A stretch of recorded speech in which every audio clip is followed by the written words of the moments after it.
જય સ્વામિનારાયણ વિદ્યાર્થી મિત્રો, ગયા વિડિયો લેક્ચરમાં આપણે સક્રિય ધાતુઓ છે એને કઈ રીતે છૂટી પાડવી એની વાત આપણે કરી.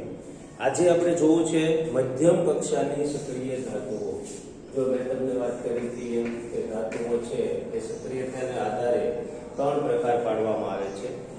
એક સક્રિય ધાતુઓ, બીજી જે છે એ મધ્યમ કક્ષાની સક્રિય ધાતુ, અને ત્રીજી વાત આવે છે ઓછા પ્રમાણમાં સક્રિય ધાતુ.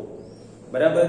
હવે એની અંદર સૌથી ઓછી સક્રિય ધાતુઓ છે કે જે પારો, સોનું, ચાંદી એ બધું આવે, એને કઈ રીતે છૂટી પાડવી એની વાત આપણે જોઈ હતી. હવે આજે આપણે જે જોવાનું છે મધ્યમ કક્ષાની સક્રિય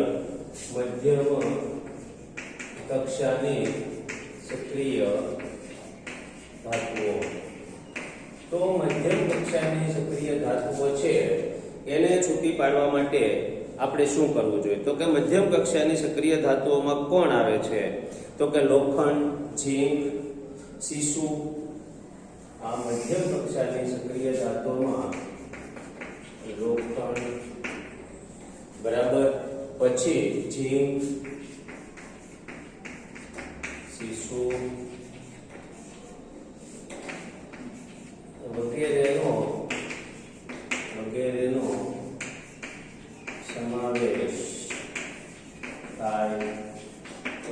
સમાવેશ થાય છે. આ ધાતુઓ સામાન્ય રીતે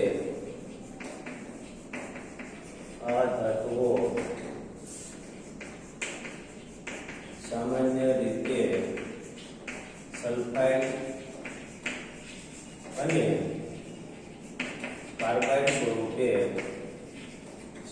અને કાર્બાઇડ સ્વરૂપે જોવા મળે છે. આ ધાતુઓ સામાન્ય રીતે સલ્ફાઇડ અને કાર્બાઇડ સ્વરૂપે જોવા મળે છે. હવે આપણે આની પહેલા વાત કરી હતી કે આ ધાતુઓ છે એને સલ્ફાઇડ અને કાર્બાઇડ સ્વરૂપે જે મળે છે એને ભૂંજન અને કેલ્સિનેશન દ્વારા ઓક્સાઇડના સ્વરૂપમાં શું કરવામાં આવે છે? ફેરવવામાં આવે છે. ભૂંજનની અંદર શું કરવામાં આવે છે? તો કે સલ્ફાઇડ રૂપે જે કાચી ધાતુઓ છે એને ઓક્સાઇડ સ્વરૂપમાં ફેરવવામાં આવે છે, અને કેલ્સિનેશનમાં શું છે? તો કે કાર્બાઇડ સ્વરૂપે જે કાચી ધાતુઓ છે એને ઓછી હવાની હાજરીમાં અથવા તો હવાની ગેરહાજરીમાં એને ઓક્સાઇડ સ્વરૂપમાં છે એ ફેરવવામાં આવે છે. આ બે વ્યાખ્યા મેં તમને ગયા વિડિયો લેક્ચરમાં લખાવેલી છે. હવે ભૂંજન અને કેલ્સિનેશન કર્યા બાદ એટલે આપણે અહીંયા હવે એવું જ લખશું કે આ મધ્યમ સલ્ફાઇડ અને કાર્બાઇડ યુક્ત ખનિજોનું શું કરવામાં આવે છે? તો કે સલ્ફાઇડ અને કાર્બાઇડ યુક્ત ખનિજોનું ભૂંજન અને કેલ્સિનેશન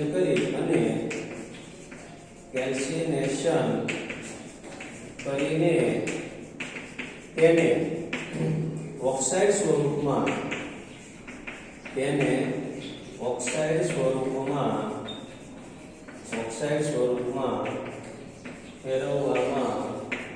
ફેરવવામાં આવે છે. ઓક્સાઇડ સ્વરૂપમાં એને શું કરવામાં આવે છે? ફેરવવામાં આવે છે. હવે આ ધાતુઓ છે એના ધાતુઓના ઓક્સાઇડનું યોગ્ય રિડક્શન કરતા પદાર્થ સાથે રિડક્શન કરવામાં આવે છે. એટલે જો મધ્યમ કક્ષાની સક્રિય ધાતુઓ છે એને છૂટી પાડવા કઈ પ્રોસિજર કરવામાં આવે છે? તો કે ધાતુનું રિડક્શન. તો હવે આપણે લખશું રિડક્શન. તો આ જે ઓક્સાઇડ જે મળ્યા છે, સલ્ફાઇડ માંથી પણ આપણને શું મળે છે? ઓક્સાઇડ. અને કાર્બાઇડ માંથી પણ શું મળે છે? ઓક્સાઇડ. તો આ જે ઓક્સાઇડ મળ્યા છે તો એ ધાતુના ઓક્સાઇડનું આપણે હવે લખશું કે ભાઈ ધાતુના ઓક્સાઇડનું યોગ્ય રિડક્શન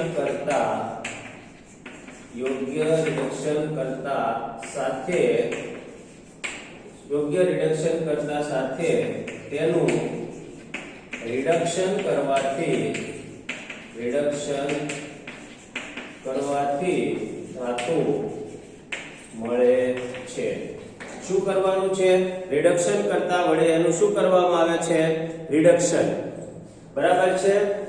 તો આ જે છે યોગ્ય રિડક્શન કરતા સાથે રિડક્શન કરવાથી શું મળે છે? તો કે ધાતુ. એ રિડક્શન કરવા માટે કયો રિડક્શન કરતા પદાર્થ વપરાય છે? તો કે રિડક્શન કરતા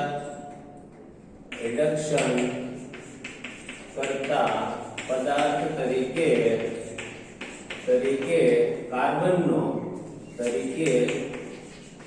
કાર્બનનો ઉપયોગ કરવામાં આવે છે. રિડક્શન કરતા પદાર્થ તરીકે કોનો ઉપયોગ કરવામાં આવે છે? તો કે કાર્બનનો. હવે આપણે જોઈએ તો દાખલા તરીકે જુઓ, પહેલું જે સમીકરણ છે તો કે ભાઈ ઝીંક ઓક્સાઇડ વત્તા કાર્બન. તો કે આનું ઝીંક ઓક્સાઇડનું કાર્બન વડે રિડક્શન કરતા શું મળે છે? તો કે ઝીંક વત્તા કાર્બન મોનોક્સાઇડ. ઝીંક વત્તા કાર્બન મોનોક્સાઇડ એ ગેસ સ્વરૂપે છે એ શું પડે છે? છૂટો પડે છે. પછી બીજી વાત છે કે મધ્યમ કક્ષાની સક્રિય ધાતુઓના નિષ્કર્ષણ માટે ઘણી વખત વિસ્થાપન પ્રક્રિયાનો પણ ઉપયોગ કરવામાં આવે છે. એટલે વિસ્થાપન પ્રક્રિયા એટલે શું? તો કે મધ્યમ કક્ષાની જે સક્રિય ધાતુઓ છે એની સાથે ઓક્સાઇડ જે જોડાયેલો છે તો એ ધાતુ કરતા વધારે સક્રિય ધાતુ છે એની વડે એનું વિસ્થાપન કરવામાં આવે. કોનું? ઓક્સાઇડ. એટલે શું થાય? તો કે મૂળ ધાતુ જે આપણે છૂટી પાડવી છે એ ધાતુ શું પડી જાય છે? છૂટી પડી જાય છે. એટલે અહીંયા બીજી પદ્ધતિ છે. એક રિડક્શન કરતા સાથે રિડક્શન કરવામાં આવે છે અને બીજું શું છે? તો કે વિસ્થાપન કરવામાં આવે છે. વિસ્થાપન પણ કોની સાથે કરવામાં આવે છે? તો કે જે ધાતુઓ છે એની કરતા વધારે સક્રિય ધાતુ સાથે એની શું કરવામાં આવે છે? પ્રક્રિયા કરવામાં આવે છે. બરાબર છે. તો અહીંયા આપણે એ લઈએ કે મધ્યમ કક્ષાની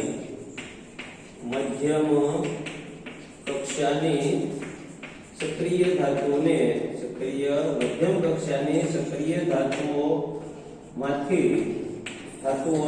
છૂટી પાડવા ઘણી વખત મધ્યમ કક્ષાની સક્રિય ધાતુઓને છૂટી પાડવા માટે ઘણી વખત કોનો ઉપયોગ કરવામાં આવે છે? તો કે ઘણી વખત વિસ્થાપન પ્રક્રિયાનો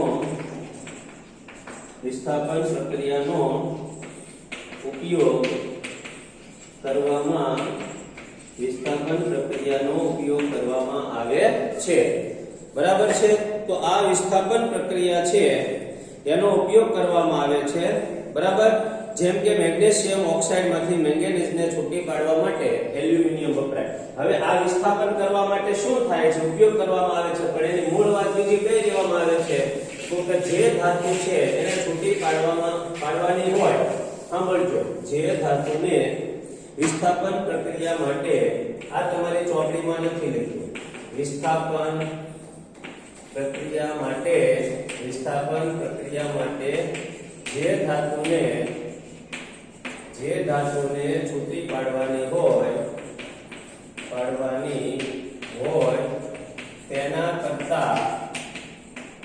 કરતા વધારે સક્રિય ધાતુ સાથે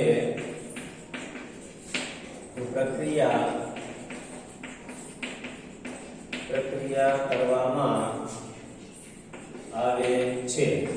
જેમ કે મેગ્નેશિયમ ઓક્સાઇડ, જેમ કે મેંગેનીઝ ઓક્સાઇડને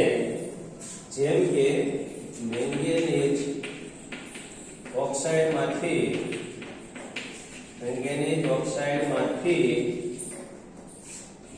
મેંગેનીઝ છૂટું પાડવા એલ્યુમિનિયમ ધાતુનો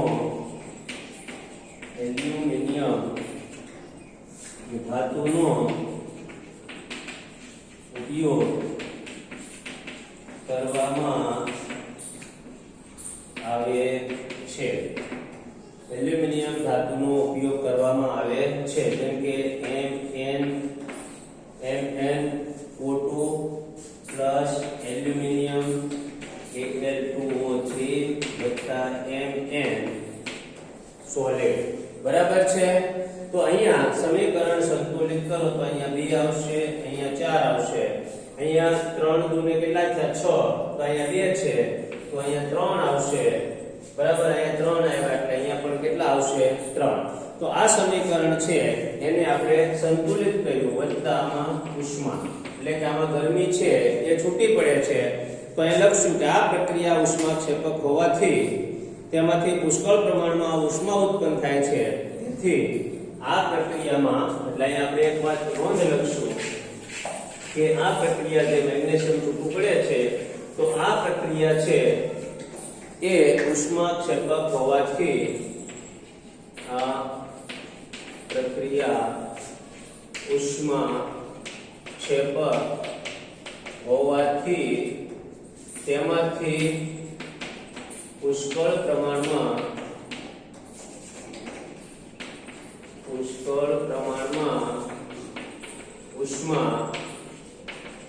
ઉષ્મા મુક્ત થાય છે. આથી ઘણી વખત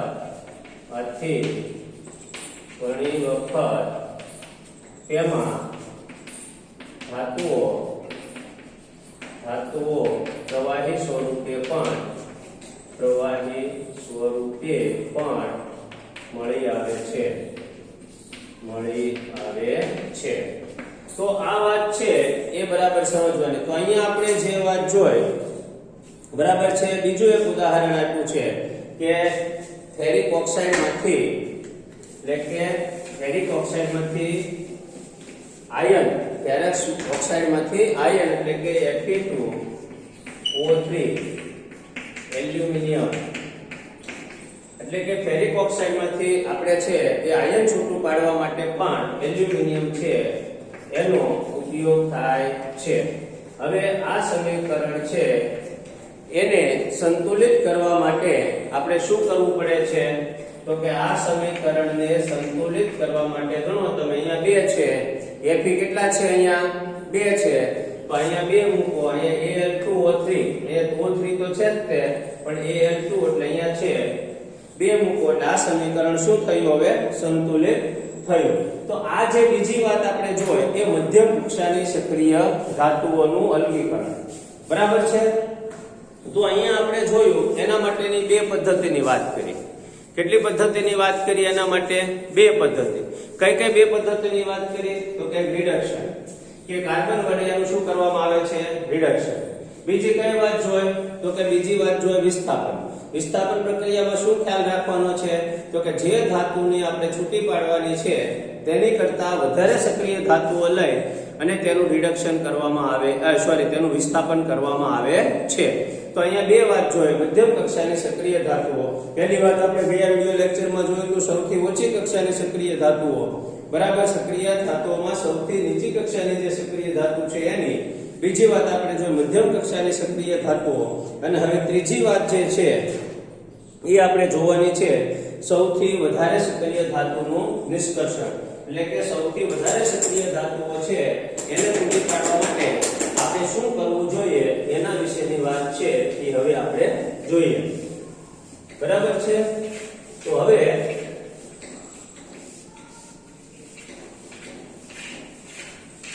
સૌથી સક્રિય ધાતુઓ છે એના માટેની વાત છે. તો સક્રિય ધાતુઓનું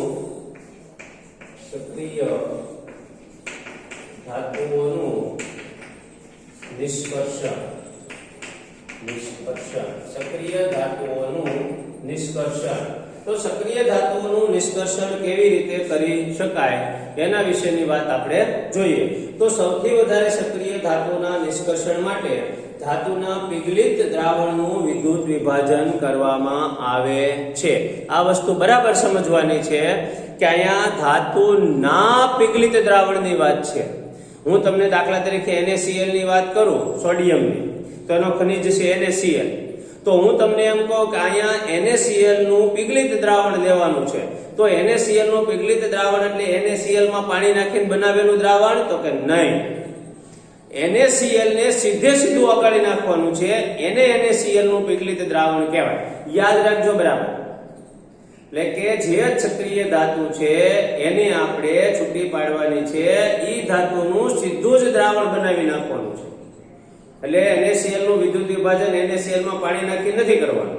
આ વસ્તુ બરાબર સમજી લેજો. અને ખૂબ વધારે ટેમ્પરેચરે એને ઓગાળવું પડે છે. આપણે આના પહેલા છે એ ચર્ચા કરી હતી કે આયનિક સંયોજનો છે, બરાબર છે, એ આયનિક સંયોજનોના ગલન બિંદુ અને ઉત્કલન બિંદુ ખૂબ કેવા હોય છે? ઊંચા હોય છે.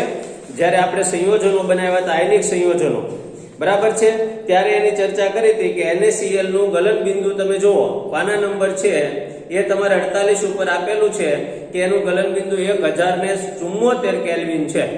કેટલું છે? 1074 કેલ્વિન સુધી જ્યારે તમે ગરમ કરો ત્યારે NaCl છે પીગલિત અવસ્થામાં આવે છે. આ વસ્તુ યાદ રાખો. જ્યારે NaCl નું તમે દ્રાવણ પાણી બનાવી નાખો ત્યારે NaCl નથી ઓગળતું, એમાં માત્ર પાણી ઉકળે છે 100 સેલ્સિયસ, બરાબર છે. એટલે આ વસ્તુ બરાબર અહીં ખ્યાલ રાખવાનો છે કે સૌથી વધારે સક્રિય ધાતુના નિષ્કર્ષણ માટે સૌથી વધારે સક્રિય ધાતુના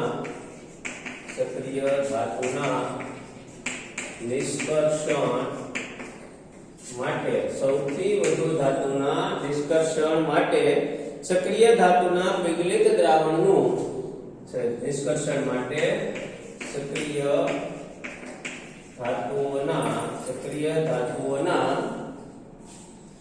પીગલિત દ્રાવણનું વિદ્યુત વિભાજન, સક્રિય ધાતુના પીગલિત દ્રાવણનું વિદ્યુત વિભાજન કરવામાં, સક્રિય ધાતુનું વિદ્યુત વિભાજન કરવામાં આવે છે. અને તેના પર ઋણ ધ્રુવ પર ધાતુઓ જમા થાય છે. અને આ વિદ્યુત વિભાજનમાં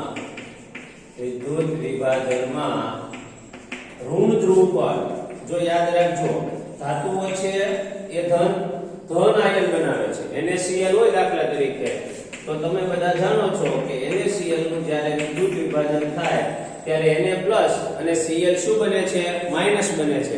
તો જ્યારે Na+ બને તો એમાં શું બને? તો કે સોડિયમ ધન આયન છે. સોડિયમ કેવો બન્યો? ધન આયન. તો ધન આયન જે છે એ કોના તરફ આકર્ષાય છે? તો કે ઋણ ધ્રુવ તરફ. એટલે વિદ્યુત વિભાજનમાં ઋણ ધ્રુવ કૌંસમાં કેથોડ છે, કેથોડ પર ધાતુઓ જમા થાય છે.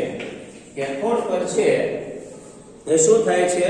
ધાતુઓ છે એ જમા થાય છે, બરાબર છે. એટલે કેથોડ પર ધાતુઓ જમા થાય છે. હવે આપણે જોવાનું છે દાખલા તરીકે NaCl ના પીગલિત દ્રાવણનું, દાખલા તરીકે NaCl ના પીગલિત દ્રાવણનું વિદ્યુત વિભાજન, NaCl ના પીગલિત દ્રાવણનું વિદ્યુત વિભાજન કરવામાં આવે તો NaCl ના પીગલિત દ્રાવણનું વિદ્યુત વિભાજન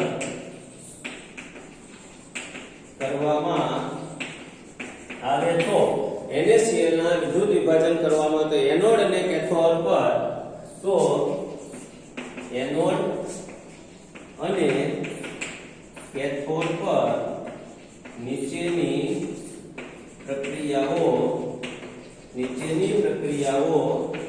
જોવા મળે છે. નીચેની પ્રક્રિયાઓ છે એ જોવા મળે છે. તો કેથોડ પર એટલે કે ઋણ ધ્રુવ પર, કેથોડ પરની પ્રક્રિયા. એટલે પહેલા આપણે જોઈએ કે ભાઈ કેથોડ પર કૌંસમાં લખશું કેથોડ એટલે શું? તો કે ભાઈ ઋણ ધ્રુવ. એના ઉપરની જે પ્રક્રિયા છે Na+ electron to give sodium છે, એ સોલિડ પ્રકારનું સોડિયમ છે, એ આપણને જોવા મળે છે. અહીંયા છે એ 2 લખ્યું છે, અહીંયા 2 છે અને અહીંયા 2 આવશે. શું કામ? હું તમને સમજાવું. હવે એનોડ એટલે કે ધન ધ્રુવ પરની પ્રક્રિયા, બરાબર. તો અહીંયા Cl જે છે એ અહીંયા આપણે જે છે 2Cl આયન અને અહીંયા છે Cl2 2 ઇલેક્ટ્રોન. હવે આ તમને મેં અહીંયા 2 શું કામ લખ્યું? કારણ કે ક્યારેય ક્લોરીન જે છે એ ખાલી Cl ના સ્વરૂપમાં રહી શકતો નથી. એટલે ક્લોરીન હંમેશા Cl2 વાયુના સ્વરૂપમાં શું પડે છે? છૂટું પડે. એટલે બે ઇલેક્ટ્રોન છૂટા પાડે છે. એ બે ઇલેક્ટ્રોન આ સોડિયમ શું કરે છે? મેળવે છે. અને સોડિયમ છે એના બે અણુઓ, બે પરમાણુઓ જે છે એ બે ઇલેક્ટ્રોન મેળવે. એટલે બે સોડિયમના પરમાણુઓ છે એ અહીંયા શું પડે છે? છૂટા પડે છે. આ વસ્તુ સમજાવવા માટે અહીંયા 2 લખ્યું છે.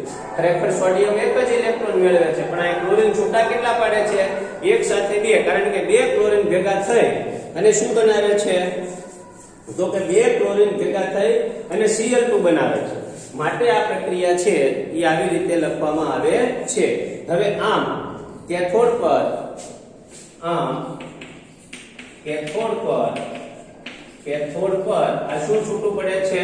ધાતુ. આમ કેથોડ પર ધાતુઓ છૂટી પડે છે. આમ કેથોડ પર ધાતુઓ શું પડે છે?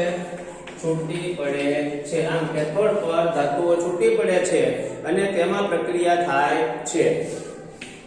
અને તેમાં પ્રક્રિયા થાય છે. આવી જ રીતે એક લખ્યું છે વિધાન તમારી ચોપડીમાં કે એલ્યુમિનિયમ ઓક્સાઇડનું વિદ્યુત વિભાજન કરવાથી એલ્યુમિનિયમ છૂટું પાડી શકાય છે. એલ્યુમિનિયમ ઓક્સાઇડનું એલ્યુમિનિયમને એલ્યુમિનિયમના ઓક્સાઇડના વિદ્યુત વિભાજનથી રિડક્શન દ્વારા મેળવવામાં આવે છે. એ વિધાન ખાલી તમારે યાદ રાખવાનું છે કે એલ્યુમિનિયમ ઓક્સાઇડમાં તેનું વિદ્યુત વિભાજન કરી રિડક્શનથી એલ્યુમિનિયમ ઓક્સાઇડનું વિદ્યુત વિભાજન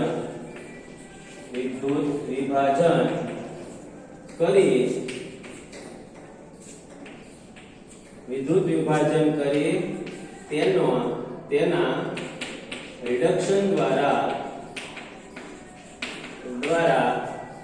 શું એલ્યુમિનિયમ ધાતુ છૂટી પાડી શકાય છે. એલ્યુમિનિયમ ધાતુ શું કરી શકાય છે? છૂટી પાડી શકાય છે. તો તમે અહીંયા જુઓ, ધાતુઓ જે છે એ ધાતુઓનું આપણે શું કર્યું? તો કે બે ધાતુઓની આજ આપણે વાત લખી. કઈ કે બે ધાતુઓની વાત લખી? તો કે એક આપણે લખી મધ્યમ કક્ષાની સક્રિય ધાતુઓ અને બીજું જે છે એ આપણે લખ્યું કોણ? તો કે ભાઈ સૌથી સક્રિય ધાતુઓ છે એ. હવે આપણે જોવાનું છે એક અગત્યનો પ્રશ્ન છે એ જોઈએ તો કે કોપરનું વિદ્યુત વિભાજન સમજાવો. શું લખવાનું છે? કોપરનું વિદ્યુત વિભાજન સમજાવો.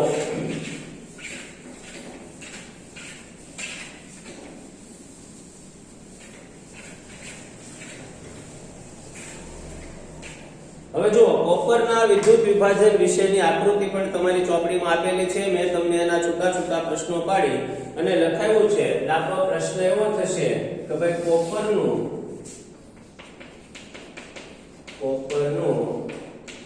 વિદ્યુત વિભાજન સમજાવો. કોપરનું વિદ્યુત વિભાજન સમજાવો. તો એની અંદર છે એ પહેલા આપણે આકૃતિ દોરીએ.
હવે જુઓ અહીંયા આ જે આપણે લખ્યું છે વિદ્યુત વિભાજન એ ધાતુઓ મેળવ્યા પછી ધાતુઓને શુદ્ધ કરવા માટેની આ પદ્ધતિ છે.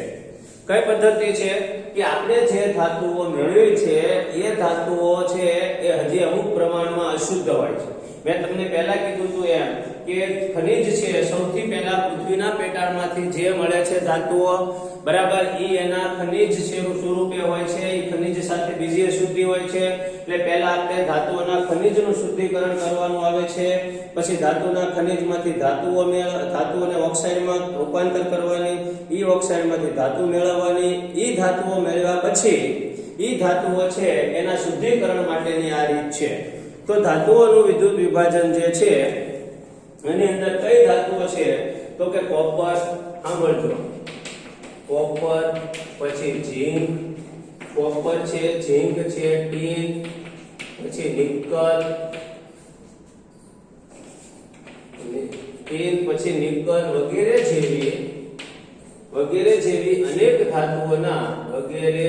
જેવી અનેક ધાતુઓના શુદ્ધિકરણ માટે આ પદ્ધતિ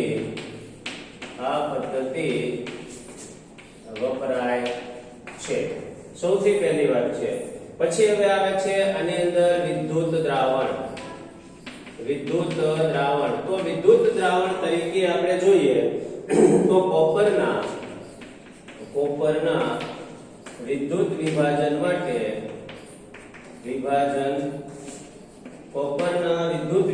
માટે કોપર સલ્ફેટનું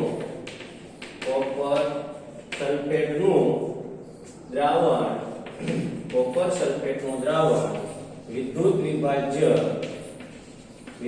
વિભાજ્ય દ્રાવણ તરીકે વપરાય છે.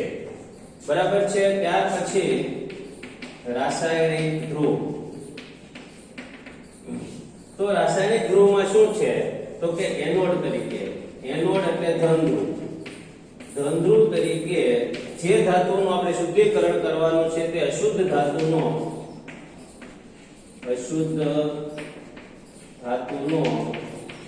સળિયો એ એનોડ તરીકે વાપરવામાં આવે છે. પછી આવે છે કેથોડ. એનોડ પછી કેથોડ છે તો શુદ્ધ ધાતુનો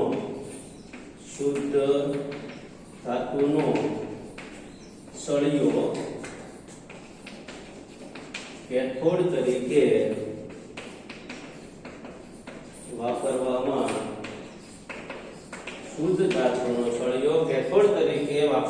આવે છે.